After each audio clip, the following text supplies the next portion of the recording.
आज मिस्टर श्यामनाथ के घर चीफ की दावत थी। श्यामनाथ और उनकी धर्मपत्नी को पसीना पोंछने तक की फुर्सत ना थी। पत्नी ड्रेसिंग गाउन पहने, उलझे हुए बालों का जूड़ा बनाए, मुंह पर फैली हुई सुर्खी और पाउडर को मले, और मिस्टर श्यामनाथ सिगरेट पर सिगरेट फूंकते हुए चीज़ों की फहरिस्त हाथ में थामे एक कमरे से दूसरे कमरे में आ जा रहे थे। आखिर 5 बजते बजते तैयारी मुकम्मल होने लगी। कुर्सियाँ, मेज़, तिपाइयाँ, नैपकिन, फूल सब बरामदे में पहुंच गए। ड्रिंक का इंतज़ाम बैठक में कर दिया गया था। अब घर का फालतू सामान अलमारियों के पीछे और पलंगों के नीचे छिपाया जाने लगा। तभी श्यामनाथ के सामने सहसा एक अड़चन खड़ी हो गई। माँ का क्या होगा? इस बात की ओर ना उनका और ना उनकी कुशल गृहिणी का ध्यान गया था। मिस्टर श्यामनाथ श्रीमती की ओर घूमकर अंग्रेजी में बोले, माँ का क्या होगा?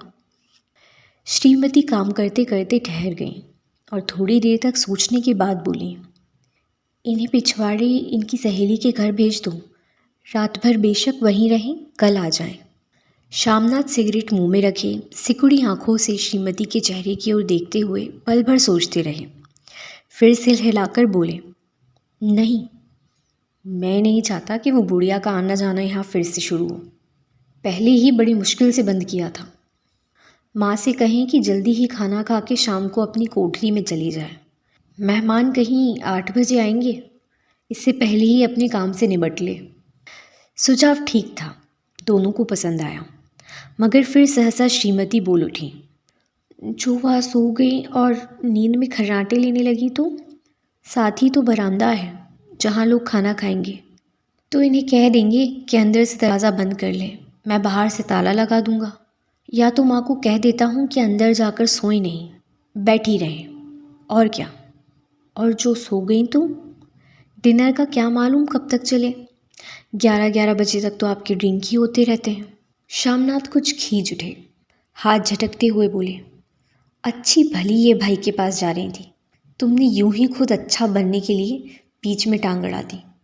वाह, तुम माँ बेटी की बातों में मैं क्यों बुरी बनूं? तुम जानो और वह जाने। मिस्टर श्यामनाथ चुप रहे। यह मौका बहस का न था, समस्या का हल ढूंढने का था। उन्होंने घूमकर माँ की कोठरी की ओर देखा। कोठरी का दरवाज़ा बरामदे में खुलता था।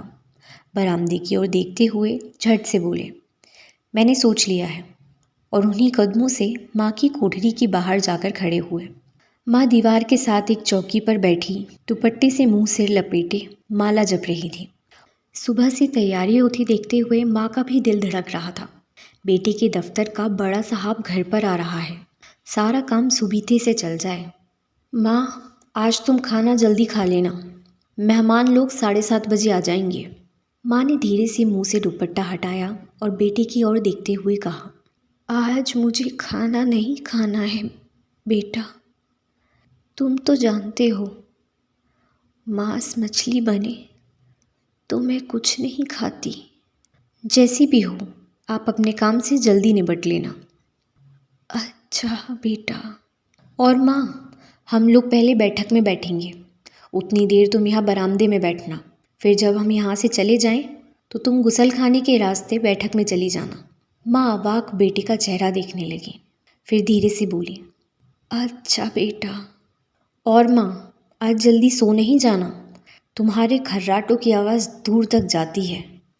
माँ लज्जित सी आवाज़ में बोली, क्या करूँ बेटा, मेरे बस की बात नहीं है। जब से बीमारी से उठी हूँ, नाक से सांस नहीं ले सकती।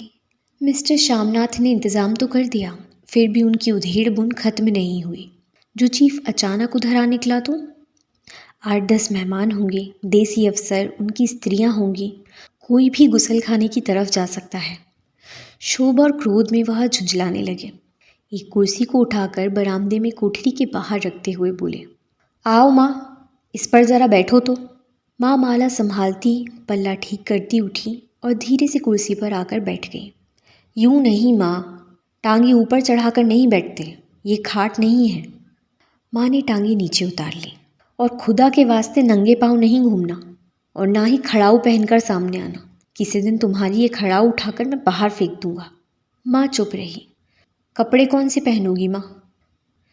जो है वही पहनूंगी बेटा, जो कहो पहन लूंगी। मिस्टर श्यामनाथ सिगरेट मुंह में रखे फिर अधखुली आंखों से माँ की ओर देखने लगे और माँ के कपड़ों की सोचने लगे। श्यामनाथ हर बात में तरतीब चाहते थे।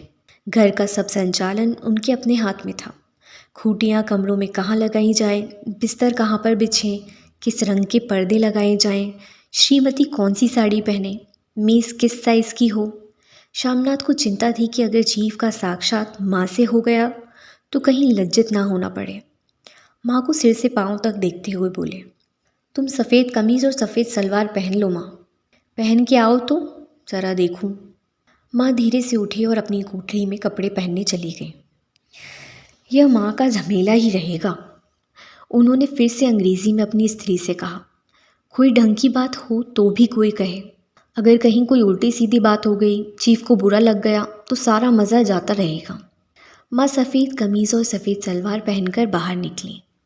छोटा सा कद, सफ़ेद कपड़ों में लिपटा, छोटा सा सूखा हुआ शरीर, धुंधली आँखें, केवल सिर के आधे जड़े हुए बाल पल्ले की ओट में छिप पाए थे।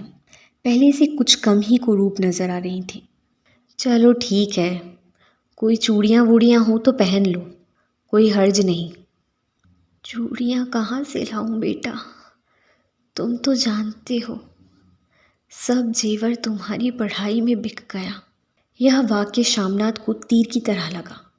तिनक कर बोले, यह कौन सा राग छेड़ दिया माँ, सीधा कह दो नहीं है जेवर बस। इससे पढ़ाई वढ़ाई का क्या ताल्लुक है। जो जेवर बेका तो कुछ बनकर ही आया हूँ, निरा लंडूरा तो नहीं लौट आया। जितना दिया था उससे 2 गुना ले लेना। मेरी जीभ जल जाए बेटा, तुमसे जेवर लूँगी। मेरे मुंह से तो यूं ही निकल गया, जो होते तो लाख बार पहनती। 5:30 बज चुके थे। अभी मिस्टर श्यामनाथ को खुद भी नहा धोकर तैयार होना था। श्रीमती कब से कमरे में जा चुकी थी। श्यामनाथ जाते हुए एक बार फिर माँ को हिदायत देते हुए गए, माँ, रोज़ की तरह गुमसुम बनकर नहीं बैठी रहना। अगर साहब इधर आ निकले और कोई बात पूछे तो ठीक से बात का जवाब देना। मैं ना पढ़ी ना लिखी बेटा, मैं क्या बात करूँगी। तुम कह देना माँ अनपढ़ है, कुछ जानती समझती नहीं, वह नहीं पूछेगा। 7 बजते बजते माँ का दिल धक धक करने लगा। अगर चीफ सामने आ गया और उसने कुछ पूछा तो वह क्या जवाब देंगी। अंग्रेज़ी को तो दूर से ही देखकर घबरा उठती थी। यह तो अमरीकी है, ना मालूम क्या पूछे, मैं क्या कहूँगी। माँ का जी चाहा कि चुपचाप पिछवाड़े विधवा सहेली के घर चली जाएं, मगर बेटे के हुक्म को कैसे टाल सकती थी। चुपचाप कुर्सी पर टांगे लटकाए वहीं बैठी रहीं। एक कामयाब पार्टी वह है जिसमें ड्रिंक कामयाबी से चल जाए। श्यामनाथ की पार्टी सफलता के शिखर चूमने लगी। वार्तालाप उसी रॉ में बह रहा था जिस रॉ में गिलास भरे जा रहे थे। कहीं कोई रुकावट ना थी, कोई अड़चन ना थी। साहब को विस्की पसंद आई थी, मेम साहब को पर्दे पसंद आए थे, सोफ़ा कवर का डिज़ाइन पसंद आया था, कमरे की सजावट पसंद आई थी। इससे बढ़कर क्या चाहिए। साहब तो ड्रिंक के दूसरे दौर में चुटकुले और कहानियाँ कहने लग गए थे। दफ्तर में जितना रौब रखते थे, यहाँ उतने ही दोस्त परवर हो रहे थे। और उनकी स्त्री काला गाउन पहने, गले में सफ़ेद मोतियों का हार, सेंट और पाउडर की महक से ओत-प्रोत कमरे में बैठी सभी देसी स्त्रियों की आराधना का केंद्र बनी हुई थी। बात बात पर हंसती, बात बात पर सिर हिलाती, श्यामनाथ की स्त्री से तो ऐसे बात कर रही थी जैसे कोई पुरानी सहेली हो। और इसी रो में पीते पिलाते 10:30 बज गए। वक्त गुजरते पता ही ना चला। आखिर सब लोग अपने अपने गिलासों में से आखिरी घूंट पीकर खाना खाने के लिए उठे और बैठक से बाहर निकले। आगे आगे श्यामनाथ रास्ता दिखाते हुए, पीछे चीफ और दूसरे मेहमान।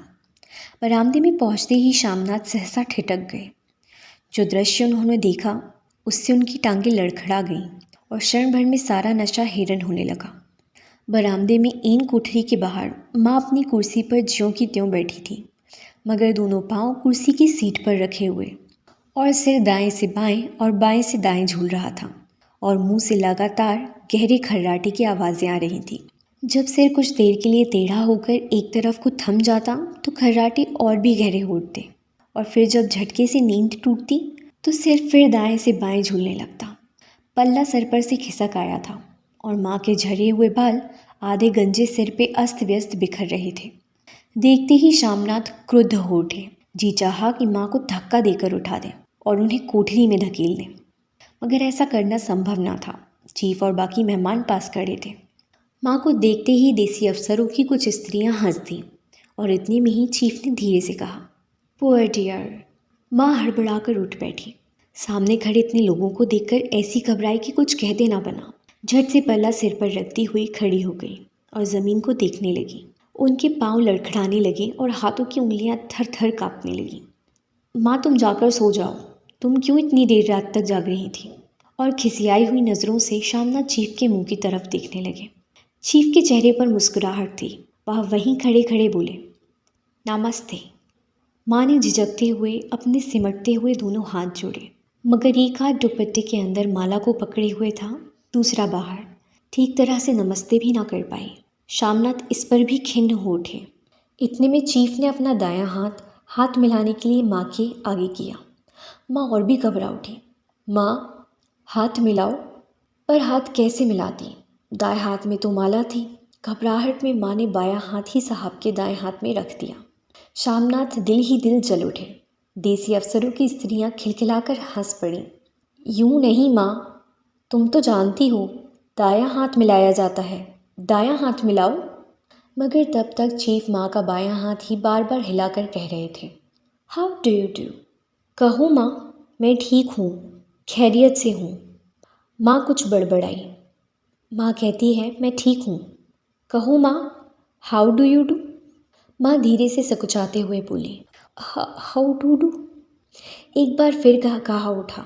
वातावरण हल्का होने लगा। साहब ने स्थिति संभाल ली थी। लोग हंसने चहकने लगे थे। शामनाथ के मन का शोभ भी कुछ कम होने लगा था। साहब अपने हाथ में माँ का हाथ अब भी पकड़े हुए थे और माँ सिकुड़ी जा रही थी। साहब के मुंह से शराब की बू आ रही थी। शामनाथ अंग्रेज़ी में बोले, मेरी माँ गांव की रहने वाली है, उम्र भर गांव में रही है, इसलिए आपसे लजाती है। साहब इस पर खुश नज़र आए। बोले, सच? मुझे गांव के लोग बहुत पसंद है। तब तो तुम्हारी माँ गांव के गीत और नाच भी जानती होगी। चीफ खुशी से सिर हिलाते हुए माँ को टकटकी बांधे देखने लगे। माँ, साहब कहते हैं कोई गाना सुनाओ, कोई पुराना गीत, तुम्हें तो कितने ही याद होंगे। माँ धीरे से बोली, मैं क्या गाऊंगी बेटा, मैंने कब गाया है। वाह माँ, मेहमान का भी कोई कहा टालता है। साहब ने इतना रीझ से कहा है, नहीं गाओगी तो साहब बुरा मानेंगे। मैं क्या गाऊं बेटा, मुझे क्या आता है। वाह, कोई बढ़िया टप्पे सुना दो, 2 पत्तर अनारा दे। देसी अफसर और उनकी स्त्रियों ने सुझाव पर तालियां पीटी। माँ कभी दीन दृष्टि से बेटे के चेहरे को देखती, कभी पास खड़ी बहू के चेहरे को। इतने में बेटे ने गंभीर आदेश भरे लिहाज में कहा, माँ, इसके बाद हाँ या ना का तो सवाल ही ना उठता था। माँ बैठ गई और क्षीण दुर्बल लरसती आवाज़ में पुराना विवाह का गीत गाने लगी। हरियाणी माए, हरियाणी भेड़े, हरियाते भागी भरिया है। देसी स्त्रियां खिलखिलाकर हंस उठी। 3 पत्तियां गा के माँ चुप हो गई। बरामदा तालियों से गूंज उठा। साहब तालियां पीटना बंद ही ना करते थे। शामनाथ की खींच प्रसन्नता और गर्व में बदल उठी। माँ ने पार्टी में नया रंग भर दिया था। तालियां थमने पर साहब बोले, पंजाब के गाँव की दस्तकारी क्या है। शामनाथ खुशी से झूम रहे थे। बोले, वो बहुत कुछ है साहब, मैं आपको एक सेट उन चीज़ों का भेंट करूँगा, आप उन्हें देखकर खुश होंगे। मगर साहब ने सिर हिलाकर अंग्रेज़ी में फिर पूछा, नहीं, मैं दुकानों की चीज़ें नहीं मांगता। पंजाबियों के घरों में क्या बनता है, औरतें खुद क्या बनाती हैं। शामनाथ कुछ सोचते हुए बोले, लड़कियां गुड़ियाँ बनाती हैं और फुलकारियाँ बनाती हैं। फुलकारी क्या? श्यामनाथ फुलकारी का मतलब समझाने की असफल चेष्टा करने के बाद माँ को बोले, क्यों माँ, कोई पुरानी फुलकारी घर में है क्या? माँ चुपचाप अंदर गई और अपनी पुरानी फुलकारी उठा लाई। साहब बड़ी रुचि से फुलकारी देखने लगे। पुरानी फुलकारी थी, जगह जगह से उसके तागे टूट रहे थे और कपड़ा फटने लगा था। साहब की रुचि को देखकर श्यामनाथ बोले, यह फटी हुई है साहब, मैं आपको नई बनवा दूंगा। माँ बना देंगी। क्यों माँ, साहब को फुलकारी बहुत पसंद है, इन्हें ऐसी ही एक फुलकारी बना दोगी ना? माँ चुप रही, फिर डरते डरते धीरे से बोली, अब मेरी नज़र कहाँ है बेटा, बूढ़ी आंखें क्या देखेंगी। मगर माँ का वाक्य बीच में ही तोड़ते हुए श्यामनाथ साहब को बोले, वह ज़रूर बना देंगी, आप उसे देखकर बहुत खुश होंगे। साहब ने सिर हिलाया, धन्यवाद किया और हल्के हल्के झूमते हुए खाने की मेज़ की ओर बढ़ गए। बाकी मेहमान भी उनके पीछे पीछे हो लिए। जब मेहमान बैठ गए और माँ पर से सबकी आंखें हट गईं, तो माँ धीरे से कुर्सी पर से उठी और सबसे नज़र बचाते हुए अपनी कोठरी में चली गई। मगर कोठरी में बैठने की देर थी कि आंखों से छल छल आंसू बहने लगे। वह दुपट्टे से बार बार उन्हें पोंछती, पर वह बार बार उमड़ आती, जैसे बरसों का बांध तोड़कर उमड़ आए हों। माँ ने बहुतेरा दिल को समझाया, हाथ जोड़े, भगवान का नाम लिया, बेटे के चिरायु होने की प्रार्थना की, बार बार आंखें बंद की, मगर आंसू बरसात के पानी की तरह जैसे थमने में ही ना आते थे। आधी रात का वक्त होगा। मेहमान खाना खाकर एक एक करके जा चुके थे। माँ दीवार से सटकर बैठी आंखें फाड़े दीवार को देखे जा रही थी। घर के वातावरण में तनाव ढीला पड़ चुका था। मोहल्ले की निस्तब्धता श्यामनाथ के घर पर भी छा चुकी थी। केवल रसोई में प्लेटों के खनकने की आवाज़ें आ रही थी। तभी सहसा माँ की कोठरी का दरवाज़ा ज़ोर से खटकने लगा। माँ, दरवाज़ा खोलो। माँ का दिल बैठ गया। हड़बड़ाकर उठ बैठी। क्या मुझसे फिर कोई भूल हो गई? माँ कितनी देर से अपने आप को कोस रही थी कि क्यों उन्हें नींद आ गई, क्यों वहाँ ऊँघने लगी। क्या बेटे ने अभी तक उन्हें क्षमा नहीं किया? माँ उठी और काँपते हुए हाथों से दरवाज़ा खोल दिया। दरवाज़ा खुलते ही श्यामनाथ झूमते हुए आगे बढ़ाए और माँ को आलिंगन से भर लिया। ओ अम्मी, तुमने तो आज रंग ला दिया। साहब तुमसे इतना खुश हुए कि क्या कहूँ। ओह अम्मी, अम्मी। माँ की छोटी सी काया सिमटकर बेटे के आलिंगन में छिप गई। माँ की आंखों में फिर आंसू आ गए। उन्हें पोंछती हुई धीरे से बोली, बेटा, तुम मुझे हरिद्वार भेज दो, मैं कब से कह रही हूँ। श्यामनाथ का झूमना सहसा बंद हो गया और उनकी पेशानी पर फिर तनाव के बल पड़ने लगे। उनकी बाहें माँ के शरीर पर से हट आईं। क्या कहा माँ? ये कौन सा राग तुमने फिर छेड़ दिया है? श्यामनाथ का क्रोध बढ़ने लगा था। बोलते गए, तुम मुझे बदनाम करना चाहती हो ताकि दुनिया कहे कि बेटा माँ को अपने पास नहीं रख सकता। नहीं बेटा, अब तुम अपनी बहू के साथ जैसे मन चाहे रहो। मैंने अपना खा पहन लिया, अब यहाँ क्या करूँगी? जो थोड़े दिन जिंदगानी के बाकी हैं, भगवान का नाम लूँगी। तुम मुझे हरिद्वार भेज दो। तुम चली जाओगी तो फुलकारी कौन बनाएगा? साहब से तुम्हारे सामने फुलकारी देने का इकरार किया है। मेरी आंखें अब नहीं है बेटा जो फुलकारी बना सकूं। तुम कहीं और से बनवा लो, बनी बनाई ले लो। माँ, तुम मुझे धोखा देके यूं चली जाओगी, मेरा बनता काम बिगाड़ोगी। जानती नहीं, साहब खुश होगा तो मुझे तरक्की मिलेगी। माँ चुप हो गई, फिर बेटे के मुंह की ओर देखती हुई बोली, क्या तेरी तरक्की होगी? क्या साहब तेरी तरक्की कर देगा? क्या उसने कुछ बोला है? कहा नहीं, मगर देखती नहीं कितना खुश हो गया है। कहता था जब तेरी माँ फुलकारी बनाना शुरू करेगी तो मैं देखने आऊँगा कि कैसे बनाती है। जो साहब खुश हो गया तो मुझे इससे बड़ी नौकरी भी मिल सकती है, मैं बड़ा अफसर बन सकता हूँ। माँ के चेहरे का रंग बदलने लगा। धीरे धीरे उनका झुर्रियों भरा मुंह खिलने लगा, आंखों में हल्की हल्की चमक आने लगी। तो तेरी तरक्की होगी बेटा। तरक्की यूं ही हो जाएगी। साहब को खुश रखूँगा तो कुछ करेगा, वरना उसकी खिदमत करने वाले और थोड़े हैं। तो मैं बना दूंगी बेटा, जैसा बन पड़ेगा बना दूंगी। और माँ दिल ही दिल फिर बेटे के उज्जवल भविष्य की कामनाएं करने लगी। और मिस्टर श्यामनाथ, अब सो जाओ माँ, कहते हुए तनिक लड़खड़ाते हुए अपने कमरे की ओर घूम गए। तो कैसी लगी आपको हमारी ये कहानी? अगर वीडियो पसंद आया हो तो इस वीडियो को लाइक और चैनल को सब्सक्राइब कर बेल आइकन दबाना ना भूलें। मिलते हैं अगली वीडियो में, तब तक के लिए गुड बाय।